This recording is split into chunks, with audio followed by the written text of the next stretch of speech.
Եղբայրներ, քույրեր, ուրեմն մի 35 տարեկան կին է, ձևի երկու աղջիկ երեխա ուներ, ինքը որ եկավ առաջի օրը մտավ կաբինետ, իրան բերեցին շատ սենց կրկված, ռոբոտի նման էր քայլում ու դեմքը շատ խավար, շատ սև, շատ մուգ, վիճակը ահավոր էր, բուժման ընթացքը շատ անց է վերջապես, երբ որ ինքը եկավ զննումից հետո թղթի վրա գրվեց դեղորայք, որ ինքը պետք է օգտագործեր, հիշում եմ, 3 դեղորայք էի գրել,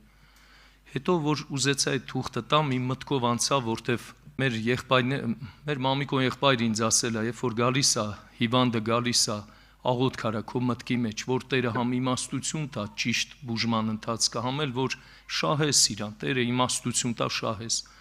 այտենց ոնց որ այդ բանն էլ մեջս այտենց աղոթք տրվեց ու թուղթը որ պիտի տամ, որ դեղերը վրան գրված արդեն հետ վերցրեցի, շրջեցի թուղթը հետևը գրեցի, նաև կարդալ նոր կտակարան հավատքով եւ աղոթքով։ Եվ այդպես գնաց ինքը, ասեցի, տեսեք, ստեղ բան եմ գրել, ասեց, դե ցավերի մեջ իր աչքը գալիս է, ինչ եմ գրել։ Գնաց եւ բուժման ընթացքը մոտ քանի օր, մեկ շաբաթ թե ինչքան եւ վերջի օրվա վկայությունն եմ ասում։ Մեր Արաքսիկուրն էլ ընդեղ էր, Պավել եղբոր Արաքսիկուրը, որ այդ աղջիկը, այդ կինը եկել էր։